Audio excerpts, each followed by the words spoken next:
Well, thank you everyone who is listening in or watching on our collective YouTube channel on this week's podcast, which is an extension of this Good New World podcast, which I launched last Sunday. So as I mentioned, the first episode or the first pillar of this 9 divine pillars of this Good New World is the new life. And actually, for this episode of the podcast, I'm actually going to replay the presentation that myself and my beautiful, talented wife, Andrea Wen, did the presentation in Istanbul as part of the World Unification Congress hosted by the Core to Friendship Association and the Milana Supreme Foundation.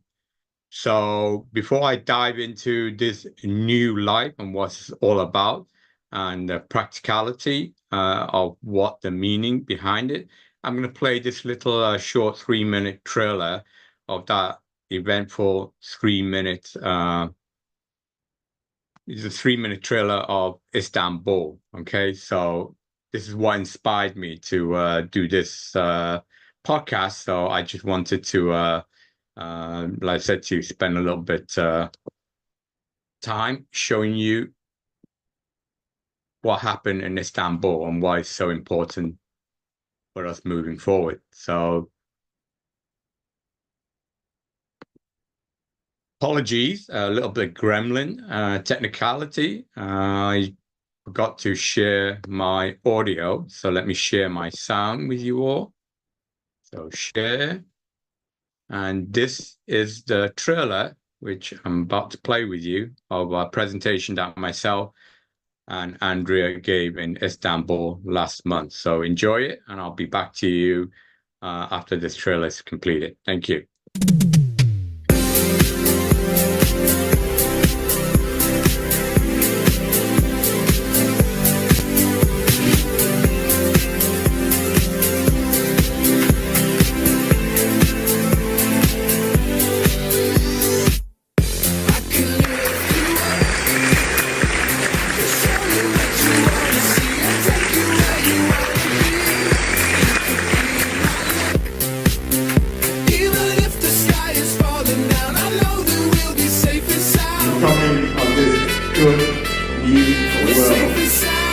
Upon this good new world will be 9 pillars.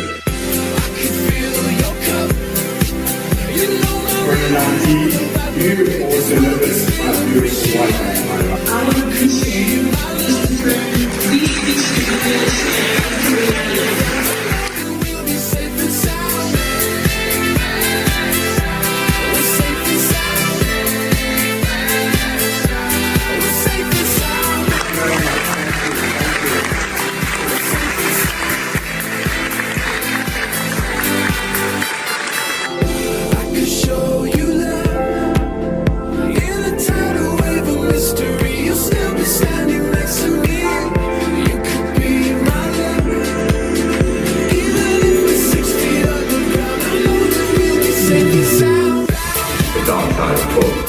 Firstly, thank Universal Brotherhood and our honor my aspiration, perception of God, and the need for God is completely the opposite. He really speaks too much to us, very fast.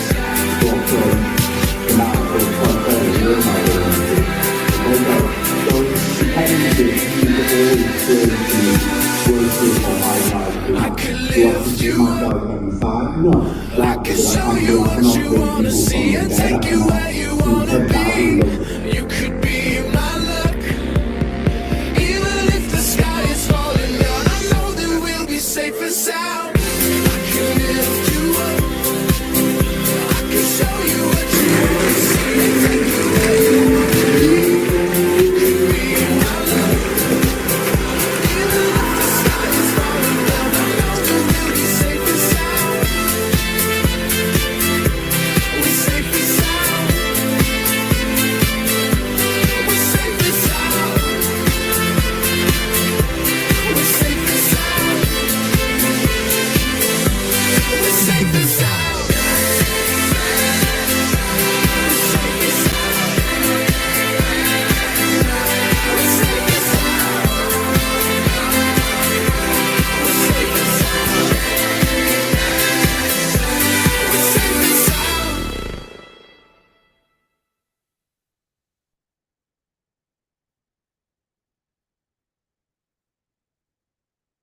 So anyway, I hope you enjoyed that video. Sorry, it's let me the YouTube follow up. Sorry about that background noise.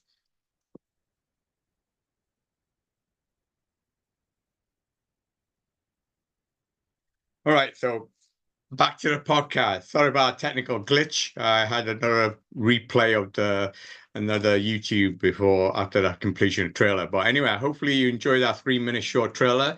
I have to thank Andrea for that beautiful creation. In fact, all these beautiful creation that you see before you is actually, as you see from my background image there, was designed by Andrea Wen, inspired by God, created by myself, and dedicated to you, humanity.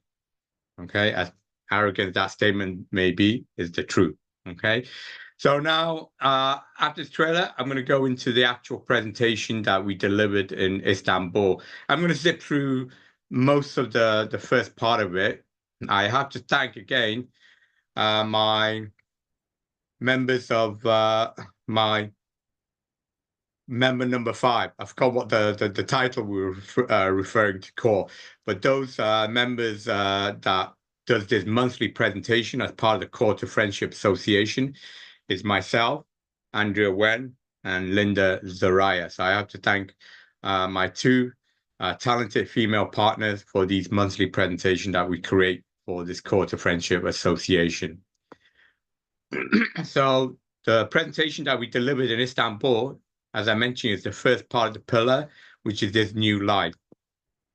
And this is the 9 part of the 9 pillars of a good new world. As I mentioned in the launch episode last week, I'm an experimental physicist. So everything I do has to have a practical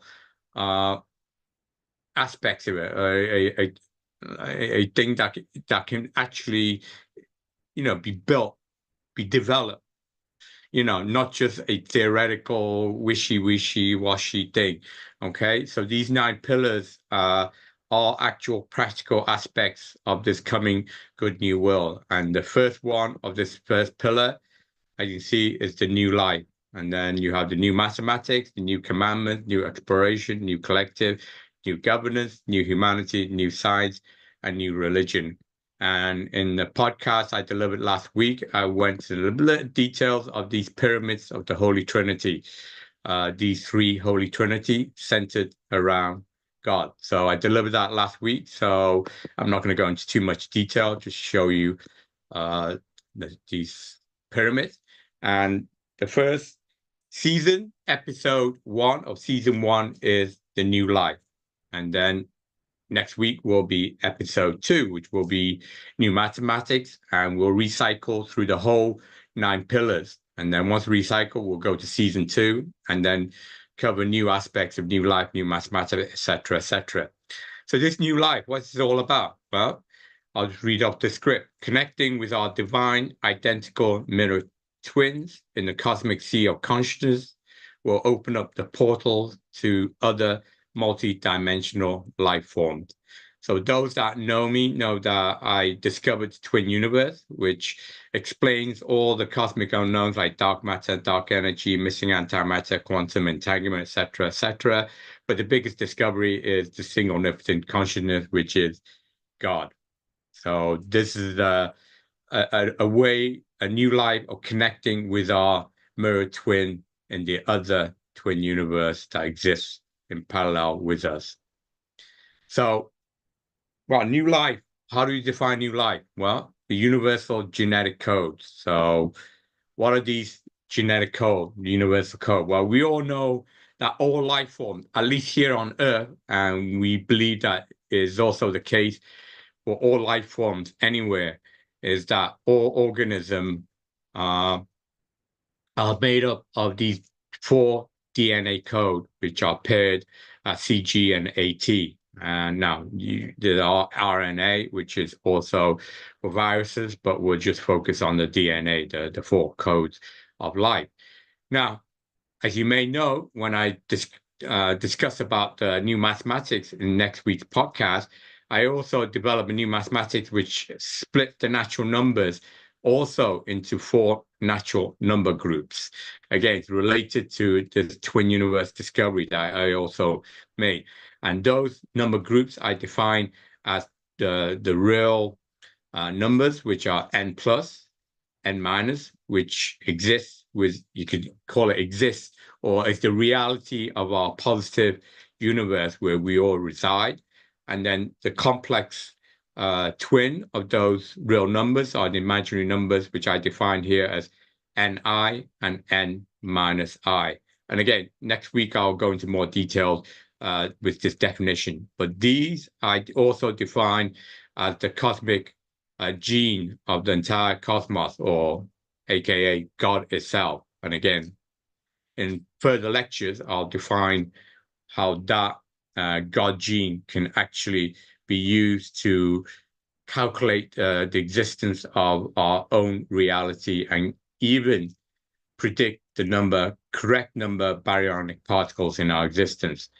And the other aspects, which if God created man in his image, then we could say man created robots in his image.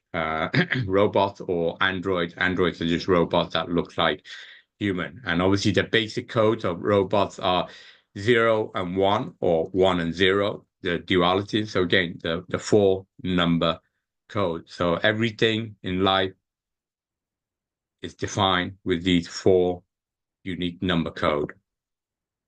So again, I define the comparison between gods, humans, and robots.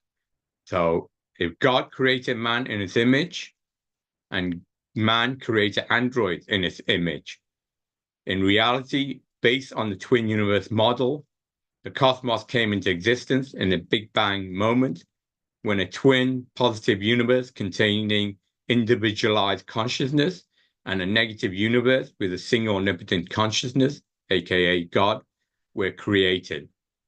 The universal creation process is through binary fission of the twin universe, which is also the reproductive process for the primordial life forms such as bacteria that eventually evolved into humans.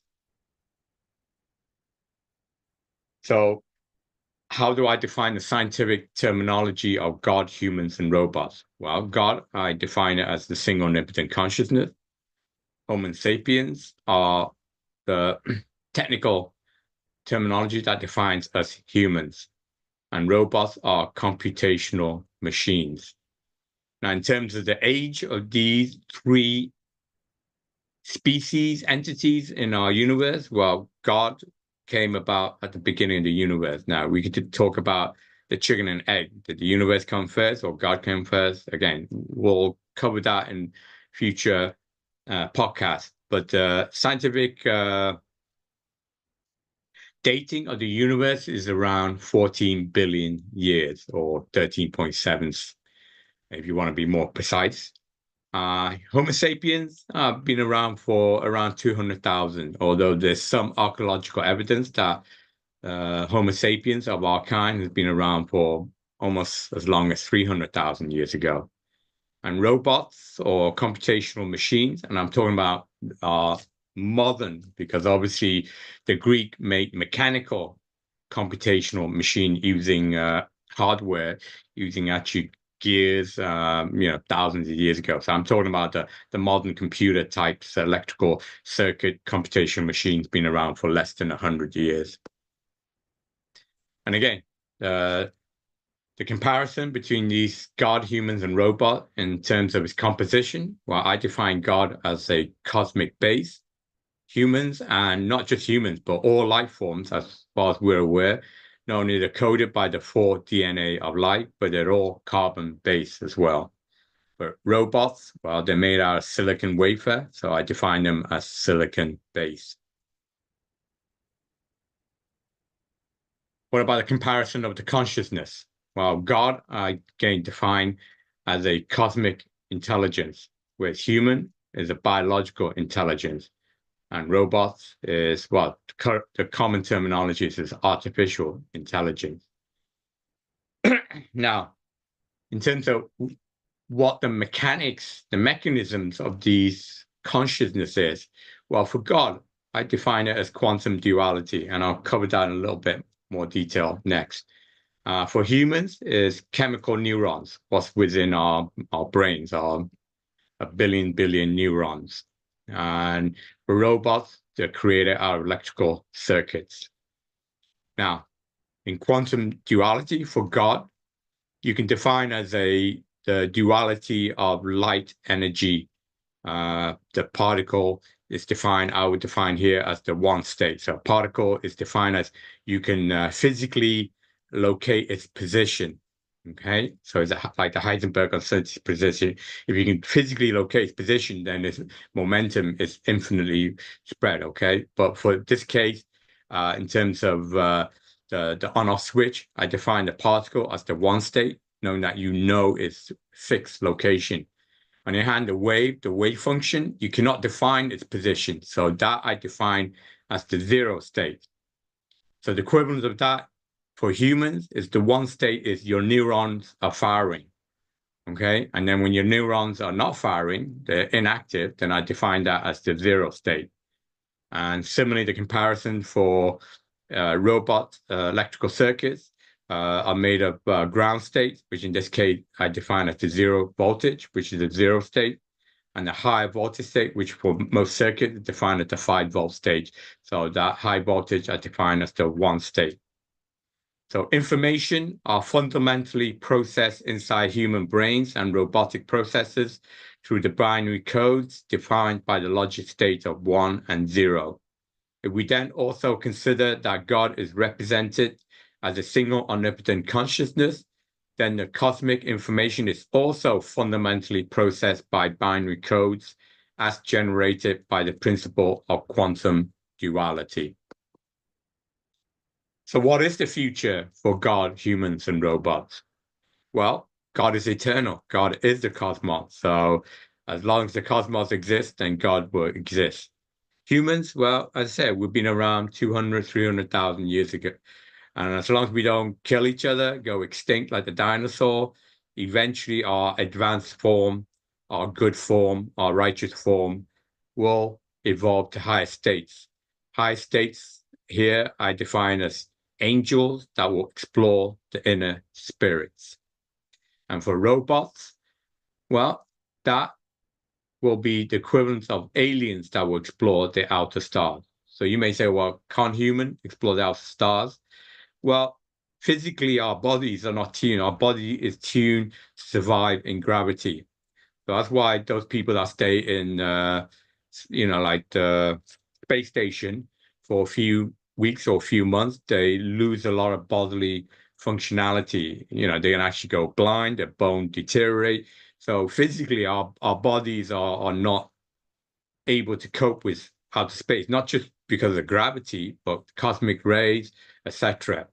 So maybe our future form, we can integrate our human form with our AI androids, where our AI android can shield us from these harsh conditions in terms of zero gravity and in terms of the cosmic rays. So that's why I define as aliens, which could be a composition of future humans and future AI that will allow us to explore the outer stars. Now, I'm here plugging this amazing film that my wife made, True Life Story of the Man Who Met God, filmed by Andrea Wen. It's won, I've lost count now, I think it's won 13 or 14 international recognition and awards. And we will be planning on streaming this publicly on a major streaming platform in multiple languages. In fact, we have an agreement with Minotaurium, so check them out. They will be on their platform in very soon, as I say, continue to watch this space, as they say. So my gratitude to you all. Thank you on behalf of myself and our collective. And I will also cover the new collective, which is also one of the 9 pillars to come. So that is the new life. So thank you for your time, for your patience. And hopefully you enjoyed the content, and hopefully it's inspired you. And as I mentioned to you, these are practicalities. I'm not, the earth for the future, but mankind do need hope, aspiration for the future. If we do not have hope, there is no future. So hopefully these will inspire you all that there is a great, good future for us, okay? Or for the wise and the good one. So much love, much peace, and divine Clydestar divinity to you all. So see you all for next week's podcast, which is New Mathematics. Thank you again, and God